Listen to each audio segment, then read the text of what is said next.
All right, everybody, welcome back to the Parishscope, our church newsletter, our church news here in podcast form. And so we're gathering again today. This is, let's see, it's, I almost said July. It's not July. It's August. August. It is August 1st. So that's what day it is. It is August 1st. And boy, guys, we have stuff to talk about today. Yeah. Man, we have a lot of stuff to talk about. The world has gone upside down. It's gone crazy. The world is insane. It's just absolutely crazy.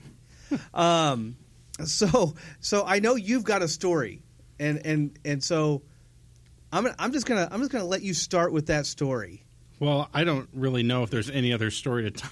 Well, maybe I'll have a different one. But the whole Congress hearing about now they're not UFOs. They say something else now. It's I can't remember. UFDs or... Yeah, it's something like that. But, I mean, the idea is that it's a foreign object. We have no idea what it is. And they had what they called a whistleblower who came out and said that... Or three different people who came out and said that there are life forms outside of Earth. And I listened to... I tried to find as much of it as I possibly could because it really does intrigue me. But... I can't really say there's any definite 100% yes, there's an alien or I've talked to or, interacted with something. I mean...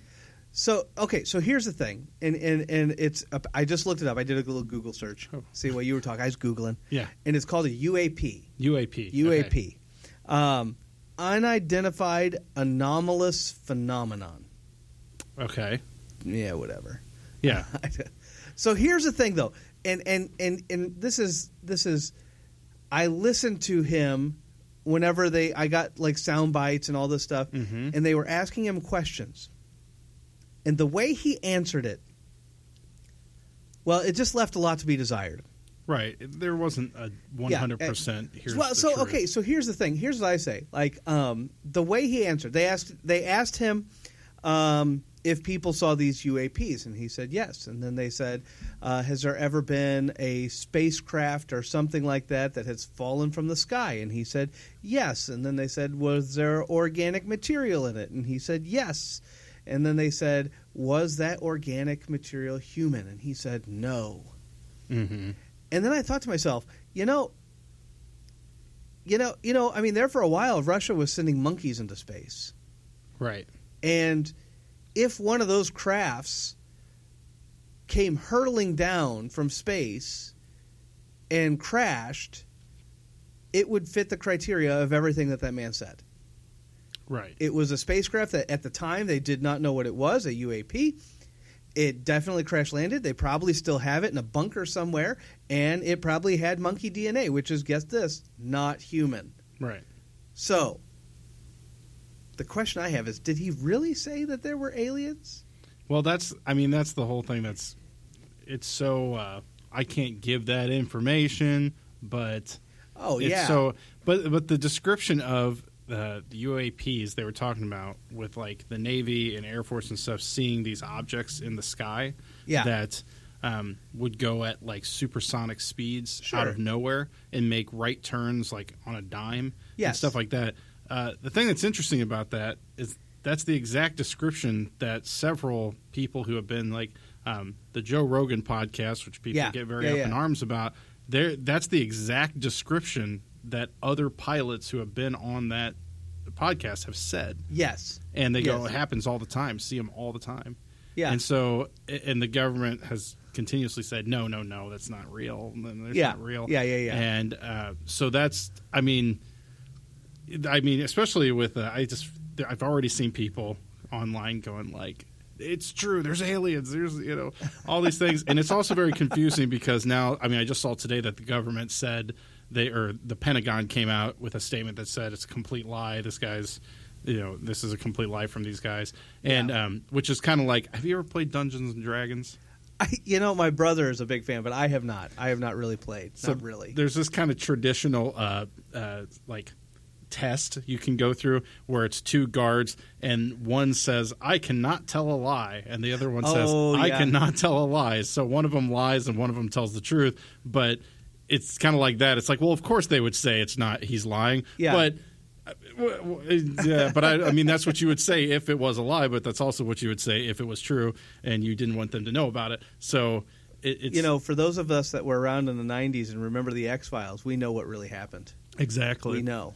I don't know. But. However, it is an interesting topic, right? Right. Again, this is the church newsletter, and here we are talking about aliens, which is, kind of a fascinating thing. But really, what are we to do with this, right? What are we going to do with, people seeing things and all that kind of stuff? And really, furthermore, we have all these theological questions that pop up. Mm-hmm.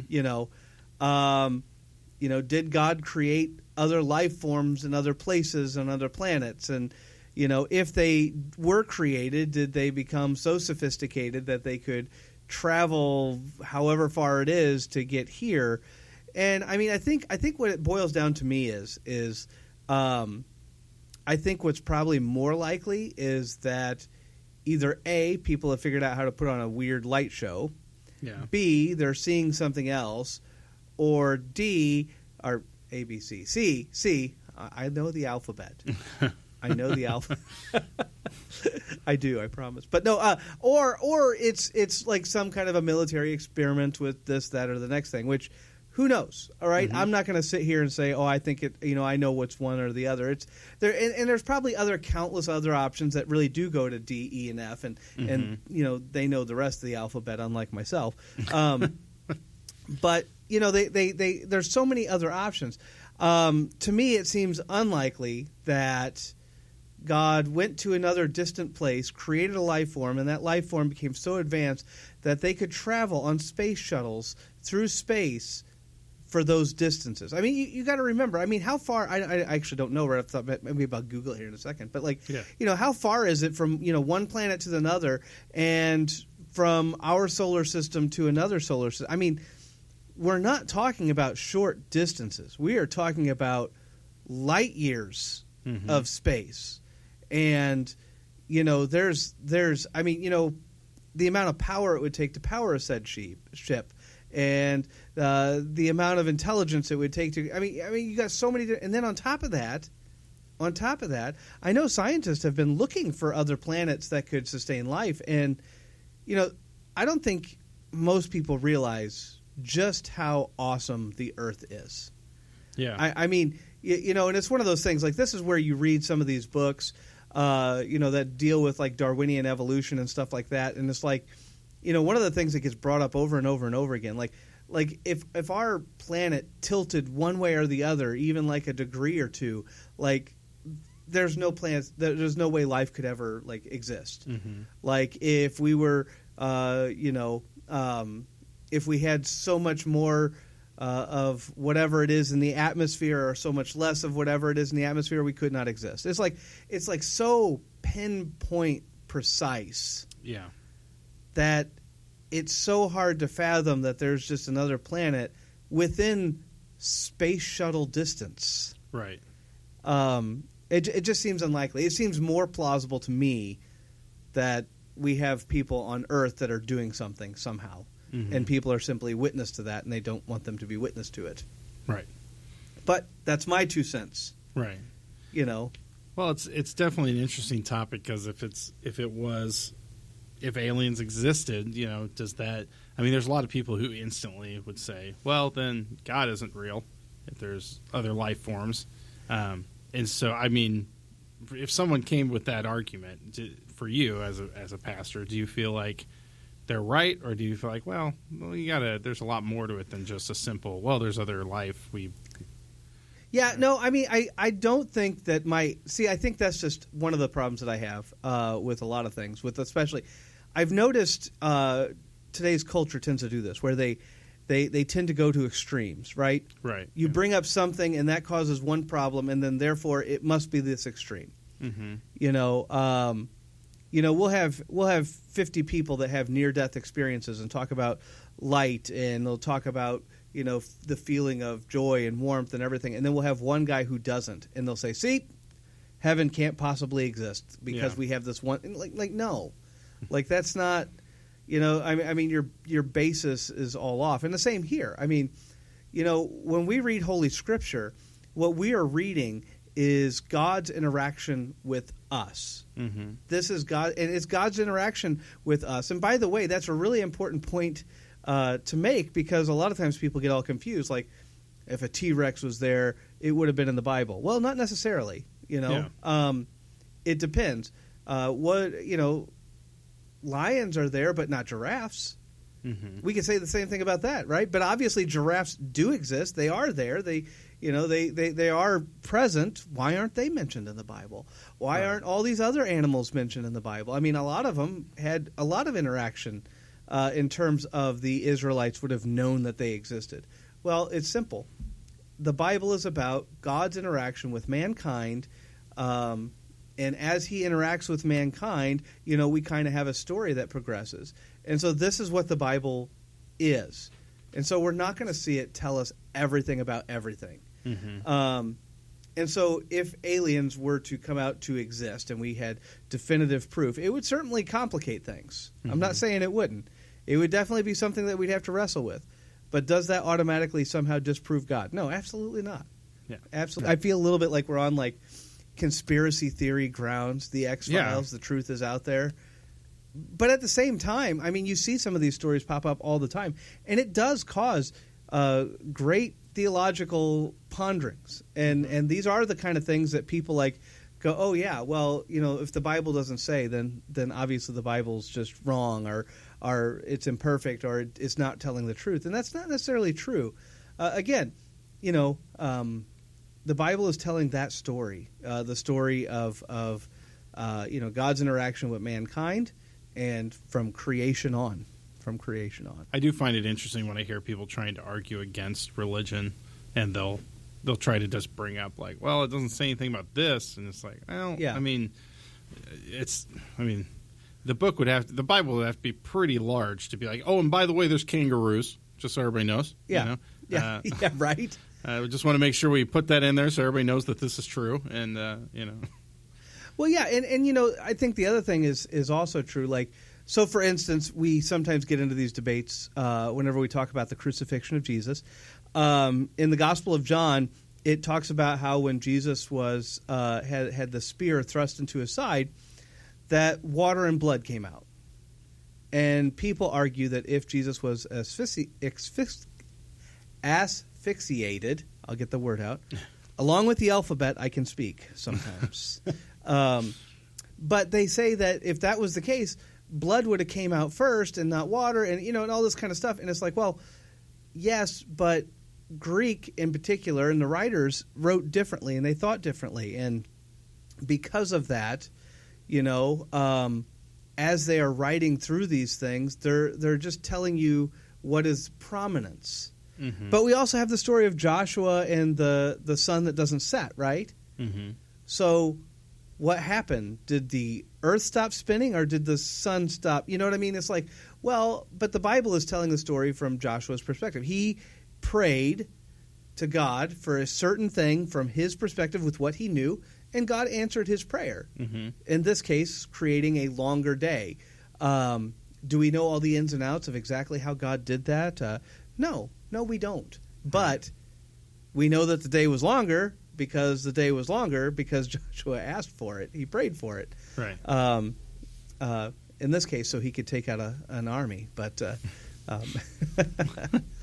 but I mean, it's all these kind of little debates that we get into here and there, where we just don't. We sometimes forget that the Bible is a document, and it's the inspired word of God. But it's still, it's written by people. Now that's not saying, oh, this is imperfect or anything like that. I'm not saying that at all. In fact, I believe that the Word of God is inerrant. However, whenever I say that, I am talking about, does it truly describe what truly happened? Yes, absolutely. Do I believe that the day was longer when Joshua went to battle? Yes. But do I believe that Joshua had a different understanding about sun and how the sun sets and how the earth, and whether or not the earth rotated, or whether he even knew the earth was a sphere? I have no idea. Right? And I'm not going to try to import those onto Scripture to create some weird argument. So. Well, I'm sure. I'm always of the opinion there's lots of things out there we don't really truly understand. Oh yeah. You think like people used to think the world was flat, and when they figured out it wasn't like, well, there's no God if it's a sphere. Yeah. So, which maybe some people might go, well, that's different than like space and stuff. But I don't know. Maybe it's really not once things come around, and I don't know. I believe that God made us a world that we could just study forever, with full of intricacies in the earth and space and all around us, and He created us with that curiosity to do so. And I think as long as we have good grounding from a faith standpoint, that we recognize who we are as Christians and as God's children, that can be very fruitful. Mm-hmm. I think whenever we try to abandon those foundations and then go wherever, we tend to find ourselves in very bad territory. So, I know I'm going to say something controversial, but do it. I just listen. When you get marked off in grade school because you answered the wrong number of planets, and then all of a sudden, oh, by the way, we're just going to take one away. I like science can go take a long walk off a short cliff, in my opinion, because I'm just tired of things changing and then them being like, no, this is how it goes. Well, that's not what you said last week, so that's what makes me mad. But anyway, I'm not going to go. That's also coming from someone who wasn't good at science. So. For those of you that are not up in the know, he's talking about Pluto. Yes. He's talking about Pluto, which is no longer a planet. No longer. Although that is debated. Planet. That is still debated. It's debated. Yeah. By the way, because I'm like the guy in my big fat Greek wedding, everything derives from the Greek language. The word planet comes from planao, which means to lead astray. There you go, everybody. That's interesting. Well, whenever you look at everything and it kind of has a certain pattern, a certain path that it takes, planets don't do that because of the way our Earth is positioned and the way they're spinning around the sun like we are, except for it. But from our perspective, it makes them do funny things. Right. Yeah. And so these were objects that were going all over the place. Yeah. And so unlike like the stars and other things, they're just crazy. They were being led astray. And they were. Yeah. Yeah.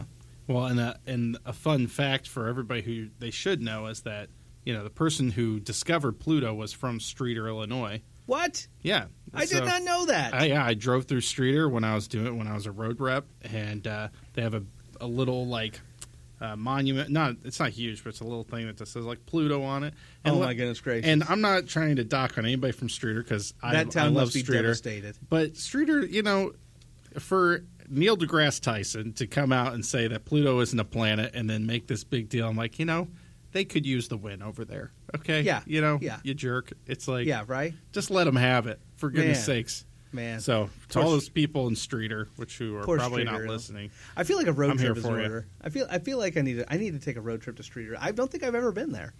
Yeah, it's a nice, it's a nice little place. How far away is that from here? Or do you know? Hour and a half-ish. Okay. Yeah, that's road trip available right there. Yeah. That's definitely. Yeah. Oh, I got to go to Streator. Oh man. I guess from my story, I wanted to keep it light as well. Oh, okay. And I will be honest with you. I had a different story in mind, completely different story, and then somebody told me about this last night, and I was like, no way. So I had to look it up. Taylor Swift. We're back to Taylor Swift. Okay. Her Seattle concert. Yes. Created a seismic event akin to a 2.3 magnitude earthquake. Oh my gosh. Yes. People were hooping and hollering and dancing so much it created seismic activity. Oh my.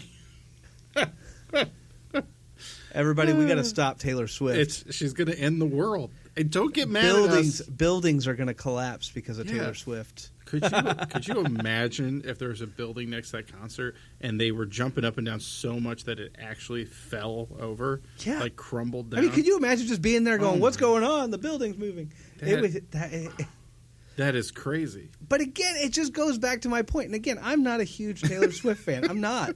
this is the second time we've talked about. Well, we but kind of mentioned it from a last week. vocational standpoint, she must put on a phenomenal show. Yeah. And again, I love the fact that there's not a lot of politics. There's not a lot of anything. She is an entertainer, and apparently she is very entertaining, causing earthquakes. That's wow. That is crazy. Oh my goodness gracious. Well, now they have the whole butterfly effect. Or the if something happens on one side of the earth, what happens on the other side? So it's like a country over there going to just like get a horrible earthquake or something because of Taylor Swift. Oh my goodness gracious! Next natural disaster in another country we know. T Swift. That's scary stuff right there. And that ends our Taylor Swift segment for the week. Oh, right on. That's fun. Right on. As we kind of move on to the next section, now normally for this, what we would do is we would do kind of a basics of the faith. Mm-hmm. However, I decided this week we were going to do something a little special, and I know it's always funny because it's episode 4. Whatever, we barely have a habit forming. We're getting tired of doing the whole basics of the faith. Right, basics time of to the change faith. it up. Chase it. I tell you what. No, but what's going on right now is we actually are having our synodical convention. And that's kind of big in the synod politics, political arena. And so what I kind of wanted to do was I kind of wanted to take at least a little bit of time to give a rundown of a few things. First of all, what is synod? And what is this? And it's now, just to be specific, it's not Senate, right? Like the Senate. It's synod, right? Yeah, synod, synod. And it literally means to walk together. Oh, and the idea is that you have a grouping of churches that are all walking together. They're all aligned to a certain degree. And so they're all lined up and they're walking together. And just like a lot of things, we have this kind of hierarchical structure. Now, I will say, it's just like anything. There's good and bad that comes with hierarchical structures. There just is.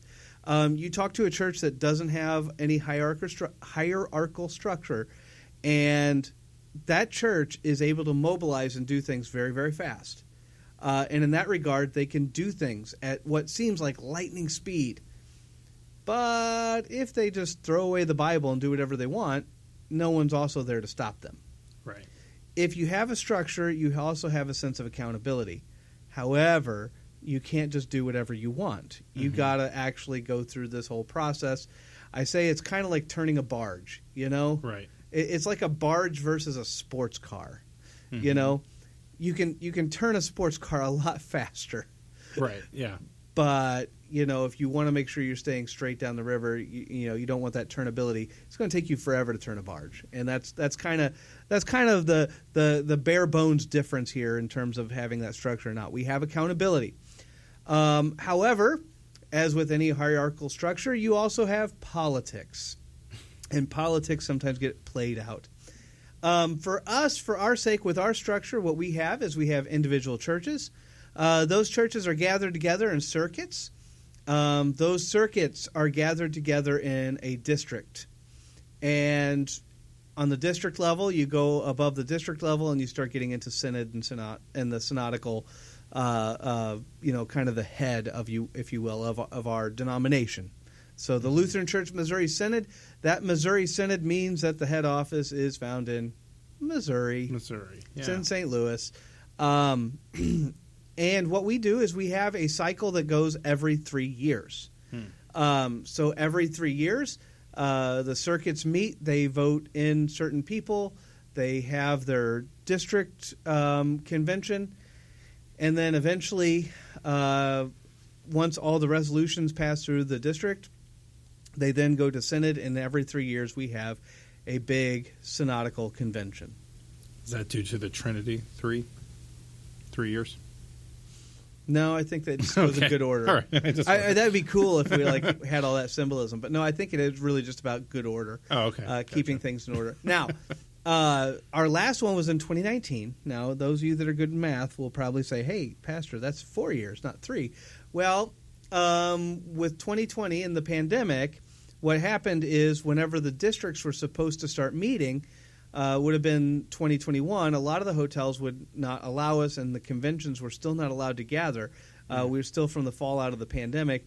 And because of that, they had to wait. They had to push it back a year, which means a lot of districts and convention didn't happen until 2022, which pushed our big synodical convention back to 2023. Wow. As I mentioned last week, our district president is Matthew Harrison. He is Reverend Doctor. Looked it up. Reverend Doctor. Reverend Doctor Matthew Harrison. So anyway, so there you have it. And now we have a lot of things coming up, in the convention. It lasts all week long. It's like 8 to 4 every day. Started on the 29th with the opening service, and then it's just been lasting ever since, every day. And so because of that, I'm not going to give you everything that they're passing and talking about. That would be, first of all, that would be super boring, and nobody has time for that because we're a fun podcast, right? Yeah. Exactly, and 99% of them are like, we need to applaud so and so for doing this, okay, and we need to do this, and it's like, okay, and it's like most of them are gimmies, They're just things that you had to have a resolution to get it done, but at the same time, it's like it makes the most sense in the world. We had some issues in terms of we have fellowship with various churches. So our synod covers the United States. If you go outside of the United States, you do not find LCMS churches. You find other Lutheran churches that are in fellowship with us. And really, that is kind of a smart maneuver for all kinds of reasons. But, for one is, other people of other lands should be teaching their people. We shouldn't be going over there trying to say, you be exactly like us, but we do have certain restrictions, and so we've partnered, we've entered into fellowship with a few different churches, which is pretty awesome, and we did dissolve our fellowship with a Lutheran church in Japan, partially because they started going along with the world and the culture and some of their doctrine. And unfortunately, that led to us kind of, dissolving that union. So that was unfortunate, but we do have others that we did join in fellowship with. We also handled the problem of remote communion, which is a bit of an interesting one. It's a bit of a holdover from the pandemic. When the pandemic went in full swing, certain churches tried to do this thing where they would basically, you would get stuff at your own home, say you got wine and unleavened bread, and then they would try to ultimately say the words, through the screen, and basically, in all the ways that we've talked about it, this was just not good. Communion is all about that word, communion, like communing, coming together, and communion is to be done as a church. And so the idea of doing it privately or individually, I mean, I know we have individual cups, but it really shouldn't be done this way. It's all about coming together, joining with one another. Now, that doesn't mean that, the pastor can't go out and do, say, shut-in communion. And that's what that is those people that, for one reason or another, cannot make it to church. Yes. But again, even with that, though, I mean, a lot of times, so for instance, I know some people in our church would say, well, our DCE sometimes will travel out. Well, what he has communion that's actually left over from the service. And that's actually what he's taken out there. Oh. And so even that kind of connects to that service. Again, it's all about coming together as the people of God. And so this idea of remote communion through a TV screen, it just doesn't work. It's really kind of poor theology. And so they did have a little bit of discussion with that. So that was the first one. But the real big one, the really, really big one that is taken up most of the time, and it's hard to even say. I spent a lot of time today listening to all this because I'm bored, apparently. And that has to do with our Concordia systems. Now, Concordia is kind of the name of our universities. Typically, not always, but typically, if you see Concordia with something, That's usually the LCMS. Concordia Publishing House is our publishing arm. So that's what publishes our books. Concordia University, Seward, Nebraska. That's where I went to college. That is an LCMS school. Concordia River Forest or Concordia Chicago. Members of our church have gone to that one. That's actually one of the legacy Concordias along with Seward. And there's a little bit of a rivalry there. So, and the Nebraska one's better, I hear? Yeah. Oh, absolutely. That's what I've heard. Leaps and bounds. Leaps and bounds. I'm going to get beat up later. I'm not. I can't say I know. I went to ICC, which is a community college, so not quite familiar. But, yeah. But I've heard Nebraska's, like, top notch. So yeah, no, actually, yeah, Nebraska really is top notch. But because I really don't want to get hurt later, Concordia University Chicago is actually really a phenomenal school, and I've actually heard a lot of good things. So I've never actually been up there, but I have heard a lot of good things. I know a lot of good people that have come through there. They've had some great teachers in the past, particularly their theater teacher, who I don't think is there anymore, but.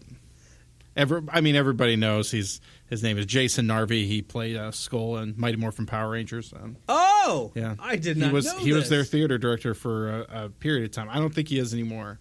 Man! So I kind of missed out. I should have gone there, but you should have, because you would have had yet one more claim to fame. I know, right? So that's the only thing I can say. But anyway, so.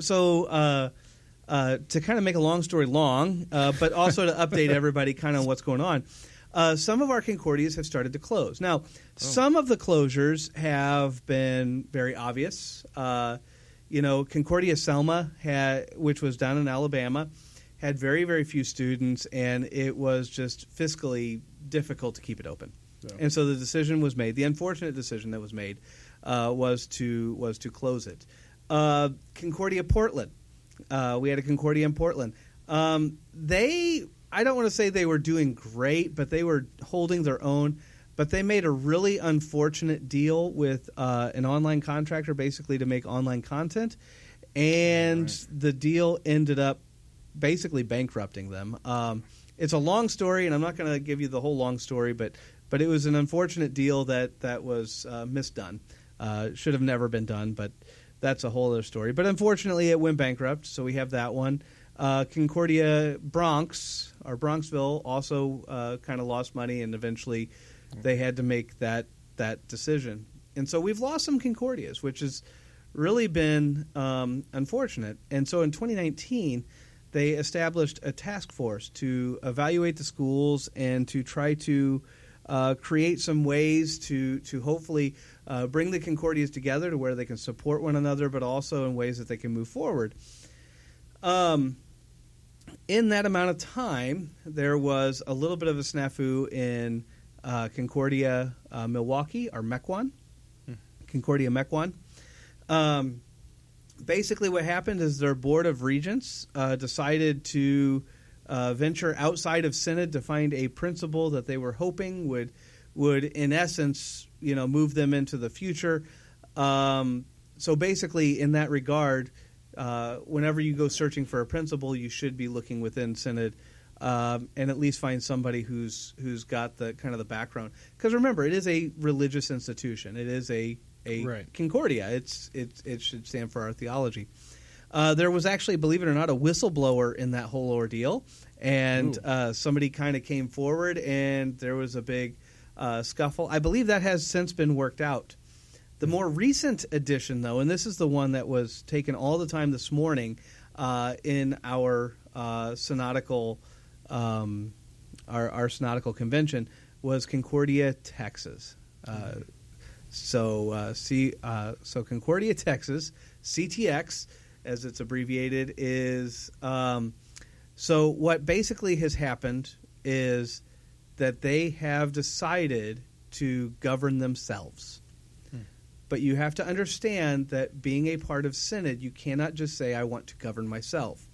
So they have elected to take a path that will ultimately sever ties with them and Synod.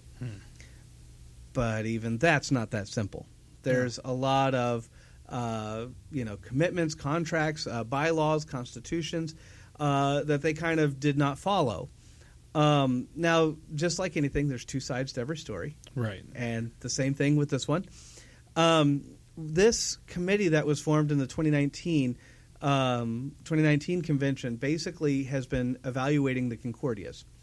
And they evaluated the Concordia Milwaukee, and they got back to them in like 8 weeks. So like 2 months. Yeah. They got back to them with their evaluation. Now, to put that into perspective, a lot of stuff was going on at Milwaukee at the time, at Mequon. And so I think that was part of the reason they rushed it.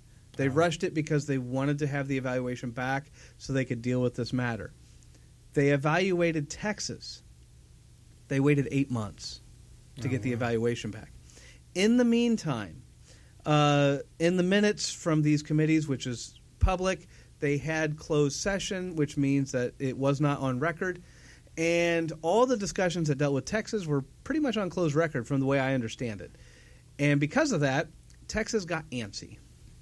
Now, Texas had tried to pull a couple fast ones on Synod a few years back and kind of got caught. And basically, allotments were allowed. I guess they tried to select their principal kind of in a similar way as to the way Mequon did it.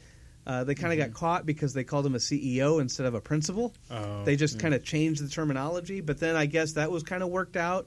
And eventually Synod said, okay, that's, we'll accept it.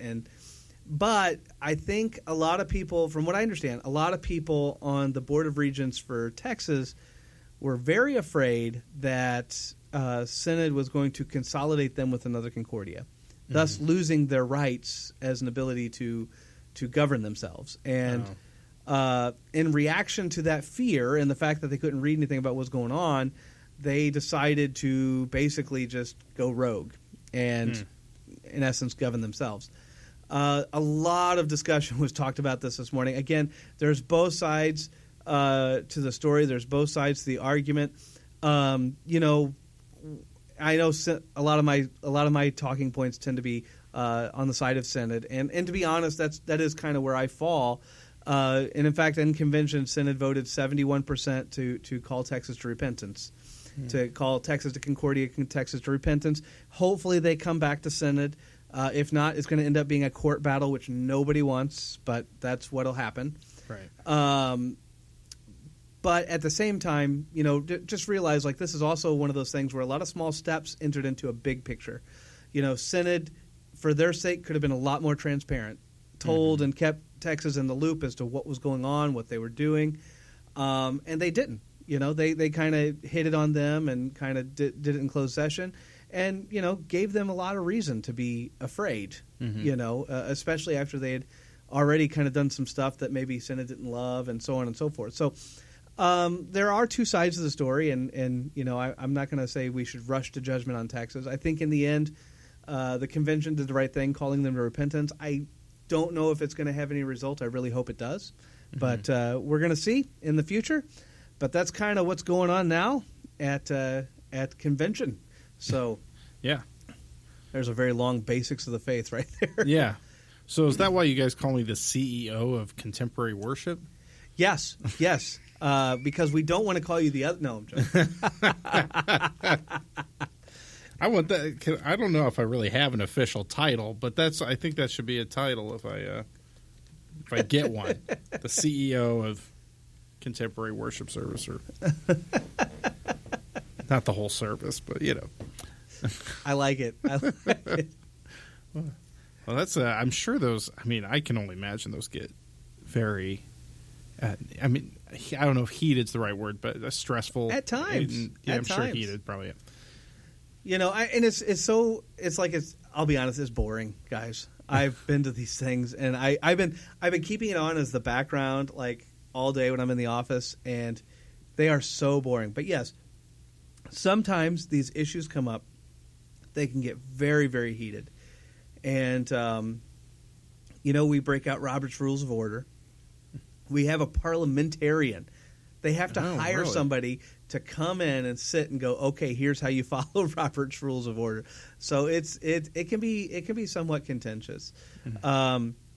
And I'll be honest with you, a lot of people think that Pastor Harrison is Reverend Dr. Harrison is too conservative, too right-leaning. Some people think the exact opposite. So there's that. But love him or hate him, he actually does a really excellent job of handling that. Because, some people get up on that mic and they're mad as tarnations, and they're mad at President Harrison. And it's hard to stand there and go, okay, brother, let's, what did I do? Yeah. Just tell me what I did. Yeah. We'll fix this, And he really does do a great job handling it. So for what it's worth, you might not like all his policies. And I know I don't love everything from a political standpoint that he's done. But I will say that when it comes to the conventions, he really does a good job. I have to say this just because every time you say Matthew Harrison, it makes me think. I worked with a guy. Yeah. Everybody called him Maris. His Maris. And I was like, that's the coolest name in the world is Maris. And I'd ask him, like, man, that's so cool. That's such a cool name. He'd be like, yeah. One day someone goes, hey, Matt. And he's like, what? I'm like, wait, is your name Matt? And he goes, yeah, my name's Matt Harris. And I was like, what? How did you get Maris? And he's like, well, there was another Matt in the office, so they just started calling me Maris. I'm like, and you just never told me that that's not actually your name? That's like the coolest name ever. And so I don't know if we can say Marison, but yeah. Reverend Dr. Marison. Yep, Marison. I don't know. I just can't. Every time you say Matthew Harrison, I'm like, Maris. Yeah. It's. I'll be honest. Politics can always be intriguing, and synodical politics can always be intriguing. But it's also, to me, synodical politics also breaks my heart. I'm sure. Yeah. It's like you're watching the church you love, and you're watching the worst part of it. Yeah. The place where fights break out, the place where people are mad and angered and upset over something, and sometimes it's righteous. Like they're not angry because of something that can just be ignored. It is a sense of righteous anger, but at the same time, it just breaks your heart. Yeah. To know that things have gotten to this point in certain circles, and this Concordia, Texas thing is the same way. Like it just breaks your heart. There's a lot of and again, DCE Bill and I were actually talking about this today in the office. When you get to this stuff, there's a lot of collateral damage. Now that they are no longer technically a part of Synod, there's a lot of people that were going to school there to be a Lutheran teacher or DCEs or whatever the program is. And they're no longer eligible. They can't, they can get a teaching degree, but they can't get a Lutheran teaching degree.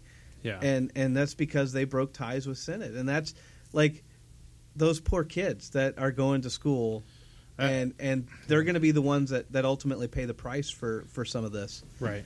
And, the principal's still going to get paid. He'll still have his job, and he can be mad, and the synodical committee can be mad as tarnations, but they'll still have their jobs. And the people that are going to pay the most are going to be the kids on the ground and the ones that are in college there. I keep calling them kids. They're adults. They're young adults. Yeah, they're kids. They're kids. But yeah, and that's I had a friend who he went to a college nearby here, and they called him in end of his junior year and said, we're dissolving your program that you're in, and you can't graduate here. And it really, he's a good guy, and he's gone on, like he did online courses and all sorts of stuff. But it really set him back. You know, it took him another, because at that point he had to start working because he couldn't really spend another 4 years doing college again. Yeah. So it really, really screwed up his plan, his plan and everything he was hoping to do. And so that's really tough on the kids. Oh, it is. It is. And I'll be honest, like from my own standpoint, like one of the things I think that we're seeing, and we're seeing this as a synod, as a church, if you will, and again, I was talking to Bill today about this, so I got kind of work this all out in my mind mentally. But one of the things that I think that we're seeing is we're seeing a lot of these colleges, they're growing bigger and bigger and bigger, and I think we support that. We love that. We love to see our colleges grow. But whenever they start growing, one of the things that we see is we see a loss of the original intent. Mm-hmm. Concordia in Nebraska was a teachers' college. That's what it was for. It was made. It was built and made so that our synod would have teachers. Yeah. Because we firmly believed in education. We firmly believed in the power of education and in parochial schools. And sometimes I think even when we think about it, like at Sam Prairie is a great example of this. Like mm-hmm. Sam Prairie and these other two churches got together. We made Good Shepherd Lutheran School, and it's like that is the epitome of Lutheran mission. That's what they do. Mm-hmm. Lutheran missionaries don't try to sell you Jesus like he's a used car. They don't try to persuade you into the faith or use trickery. Lutherans have always kind of had this belief that if we just teach the faith, people will have faith. Like, mm-hmm. it's the work of the Holy Spirit, but we don't want to pull the wool over anybody's eyes. We're not trying to trick anybody. Hey man, show up. We're going to teach you the whole gambit. We're going to teach you the whole thing. Mm-hmm. And that's always been a part of our heart and soul. And so we had colleges that were created just for teachers, and we had colleges that were created just to prepare young men to go into ministry. And it's like these colleges, they're getting bigger and bigger, and they're adding more and more programs, and that's awesome. I mean, that's great. Yeah. But a lot of times they lose sight of what they were originally about, which is to provide teachers and prepare young men for the ministry. And, okay, we can add DCEs and other church workers, and there's plenty. There's a lot of them. Yeah. But that's what it was for. It was for the church. And as they grow and grow, does it seem like overall it depreciates a little bit? Like, I mean, not just in their faith of it's just when you got so many programs going on, so many things, it's hard to keep track of everything being top notch. I would assume. Yeah, I mean, maybe I'm biased. Again, I went to Seward, and Seward had a fantastic program. I mean, they had a fantastic teaching program. They had fantastic. I was in pre-seminary, so that's mm-hmm. your prep to go into seminary. They had a fantastic program. My Greek professors were phenomenal. Mm-hmm. I love Dr. Blanco. That was our professor for Greek. And we had phenomenal profs. I don't have anything bad to say. And I don't know if all the Concordias are so great, but I like I said, I get the impression that they're all pretty decent schools. Now, again, some are going to have better gifts than others in terms of where they're located and everything else. But even so, I think that's just it. Like even with CTX, I mean, when that school separates from Synod, like, we're just out of school for teachers now. Like, you can go to other places to do pre-med. You can go to other places to do science and math. You can go to other places to do all those things. I'm not saying those are bad topics. They're fantastic topics.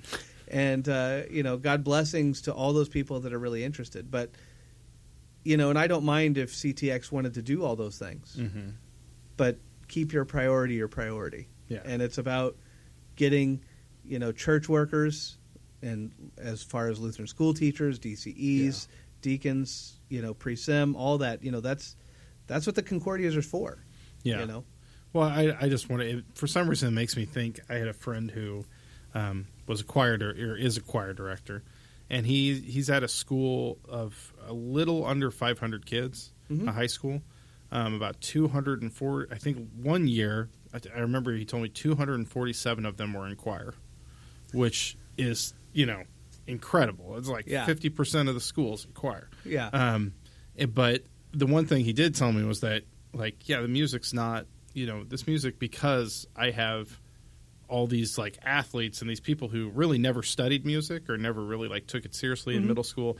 The music's a lot easier. And so the people who want to be really go-getters and want to study music in college, they get to be a part of a really large, huge program, but they don't get the quality. Yeah, they don't get to excel. Yeah, and so I don't know why that just kind of makes me think of that, but I wonder if that's sort of similar in any way. But a lot of times these colleges, and I mean, again, the Concordias aren't huge. They're no they're no Illini. It's not like any of those massive schools, but no Illinois State University. Yeah, not Illinois Go State. Redbirds. Just kidding. What's the mascot from Nebraska? Do you have a mascot? Bulldogs. Bulldogs. Yeah. And then what's Chicago? I don't know. Now you're really going to get in trouble. I really am, but you know what the sad thing is? I'm going to look it up because I really don't know. Bulldogs. That's a great mascot, though. That's an interesting mascot for like a Christian college. It's a very aggressive mascot. We want to be aggressive. I would assume it's like a dove or something. But I mean, doves aren't super intimidating when you do sports or anything. But let me see. Did you guys bark? No. You didn't do that? You're the Bulldogs and you don't bark? Okay, so maybe it's they like did. A given. Maybe they did. Did you go to any games? Do they have games? Yes, they do. Okay. They do. Just making sure. Oh, man, what is that? I feel so bad because I really don't know. It's okay. I can either cut this out or we can leave it in so people know how long it took to find out. People should definitely... Oh, Cougars! Cougars! Oh, they're the... Oh, well, that's close to my heart because ICC is the Cougars, so... Yeah, there you go. There you go, now, everybody. Have you... See... I didn't know, and now I'm gonna get it. I went to Washington grade school, where we were the Junior Panthers, middle school Junior Panthers, high school the Panthers.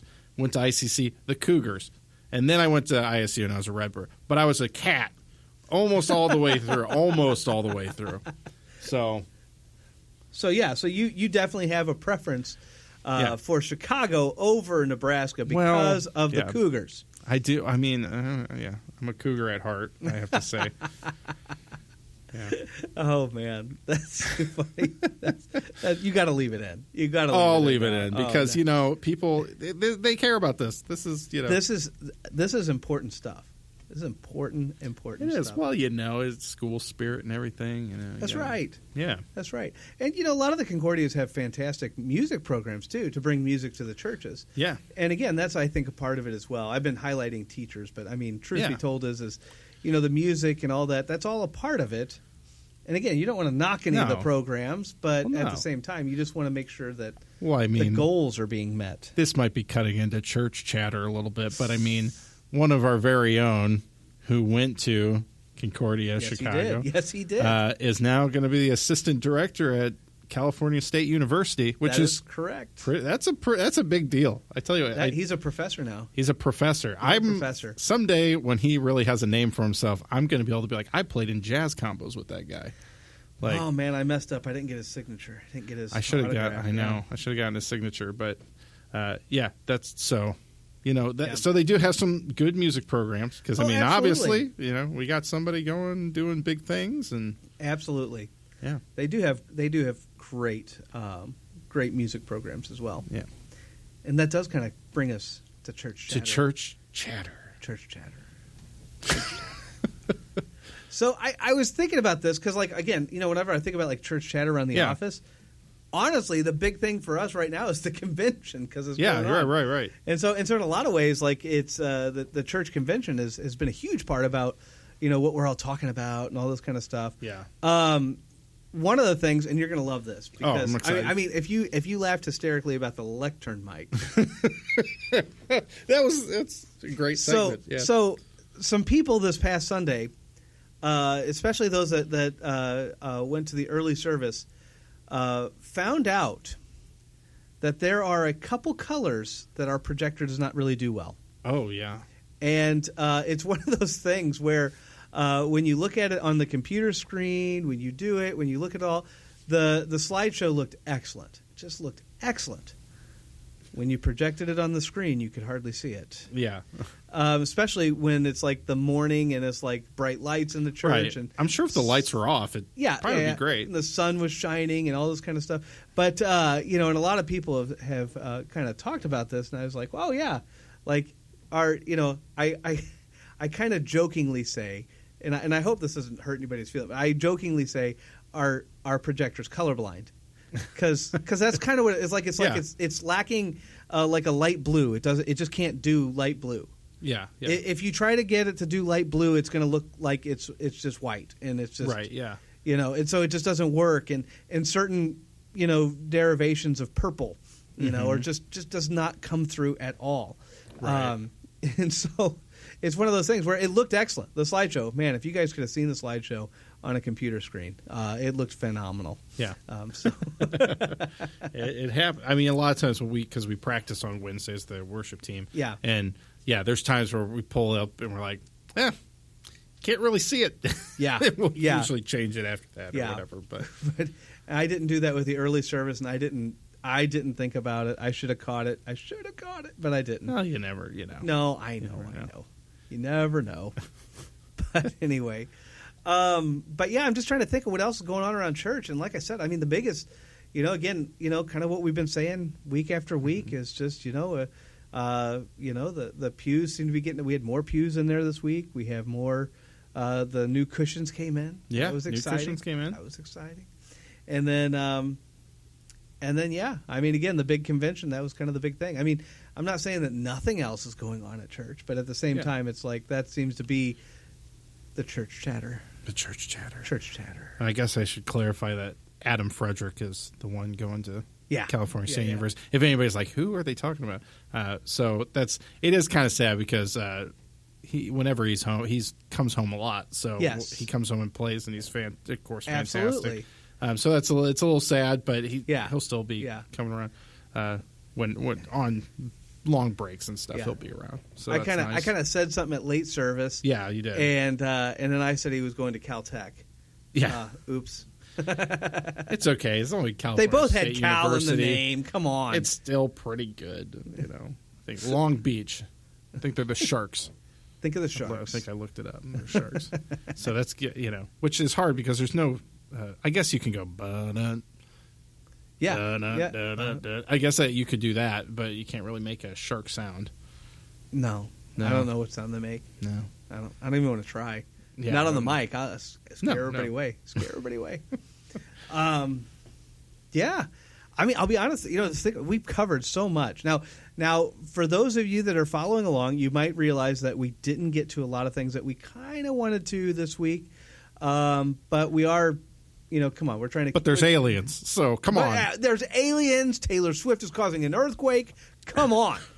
What more do you want, people? I mean, we got to cover what's topical. We got to cover what's out there, like aliens. Yeah. The truth is out there. But I would say, the more I thought about it, in terms of last week, the more I think is true is that I think we'll have a special session one of these days and cover Simonex, which was the kind of a topic that we brought in. I was like, oh yeah, we'll cover it. But then the more I thought, I was like, I'm not going to cover that in 15 minutes. Like, right. There's just no way. It's just such a loaded topic. Well, you kind of mentioned that a little bit on Sunday in your sermon, which I enjoyed very much, by the way. We both have listened to the Rise and Fall of Mars Hill, the podcast. It's fantastic. It was a fantastic podcast. So when you brought that up, I was like, oh, I know this. Yeah. Yeah. I figured you would. I meant to actually mention that after church, but then I forgot. I was like, oh. Yeah. It's I mean, the whole. But we were talking. You were saying something earlier about. Oh gosh, darn! Just kind of like the side of like when the politics happen, it kind of makes you sad that you see us. And I mean, it's sometimes being like I've moved around to a lot of churches drumming for like when I was in college, I would get asked to play at churches a lot, so I'd go to different churches. Yeah, and sometimes you see things you're not super happy about that kind of make you sad. But I mean, when I've gone to dinner one time with a minister who was quite rude to the server at Avani's, and it was very weird. Ooh. It was like, okay, all right, I don't know how you feel justified in taking people out to dinner and then being very rude to the waitress, but okay, that's a weird thing to me. But it does. I'd always come back like there were so many things that I was taught at seminary, like, and that's one of the things too, like at seminary. Whenever I went through, and I always kind of, seminary is like the days, like I go back to them, like it was a good time. But go Bulldogs. Sorry, go on. Actually, the seminary is a little different. Shoot, darn it, really? That was Concordia University. Concordia Seminary was in St. Louis. Oh, so what was that? The Preachers. The Preachers, of course. Okay. That's right. That's right. We were the Concordia preachers. I don't even know if we had a mascot. They had basketball. Oh, well, yeah. So, yeah. A bunch of grad students playing basketball. Was the school song The Preacher? No. No, it's not a very good song. But anyway, go on. But I always do. I remember. But one of the things I really enjoyed about seminary is a lot of the professors would kind of say other things, in terms of practical living. And one of the things, kind of to your point, we used to have one professor that used to say, look, if you can't tip at a restaurant, if you can't tip 20%, you can't go out to eat. That's just it. You're a minister, darn it. You're a pastor. Well, and it's true. Yeah. And it's like, look, especially if you're wearing a collar, you represent the church. And it's very true. So if you can't be polite and if you can't tip at least 20%, Yeah. And it's then you can't go out to eat. That's just all there is to it. Which is, I'll be honest, this is probably bad to say, but that's one reason I can't do the Jesus fish on my car. Because I'm not saying, I've calmed down. Since I've had kids, I'm a lot calmer driver. Yeah. But I'm just worried there's going to be that one day where I accidentally cut someone off and then on the back of my van is big Jesus fish on it or something. Yeah, and yeah. So that's what. I feel like I can't do that, which is it's bad to say. That's really bad to say. Yeah, but again, I get it. I get it. But yeah. So that was one of the things that one of my professors, my professorisms, right? That's interesting. That he used to tell us, and I've always kind of stuck with a lot of. You'll notice, as you keep talking, I'll bring out more of these things that I remember hearing. Yeah. But I remember, that was one of them. That's an interesting one. I've heard very interesting, with band directors when I talk to them. One thing that's some of them were told back in the day was don't eat lunch in the teacher's lounge, because a lot of teachers get together and then they complain about a student, that kid just can't get it. I don't know what's wrong with him, but music's the one thing that maybe he is good at and maybe he can feel like he's good at. So they're don't go and get that negative energy about a kid. Yeah. Just go eat by yourself. But then, all these years later, it's it's kind of lonely. So, you get the same thing. But that's one of the things I've had several teachers tell me they were told. Thank you, everybody, for joining us. I know we got a few listeners. I am just so thrilled and excited to have anybody listen to us, really. Yeah. But it's always super exciting. So thank you again for joining us. And we hope in the weeks to come that we're able to kind of dig into more stuff and, just kind of have these open discussions. Maybe we'll even get sound bites working one of these days. Yeah, we're working on it. I did bring a computer today, but I couldn't get it to work. So our production value is going up and up. We're going well. We're skyrocketing. Yeah. Skyrocketing. So, anyway, but thank you all for joining us, and God's blessings on your week. Bye.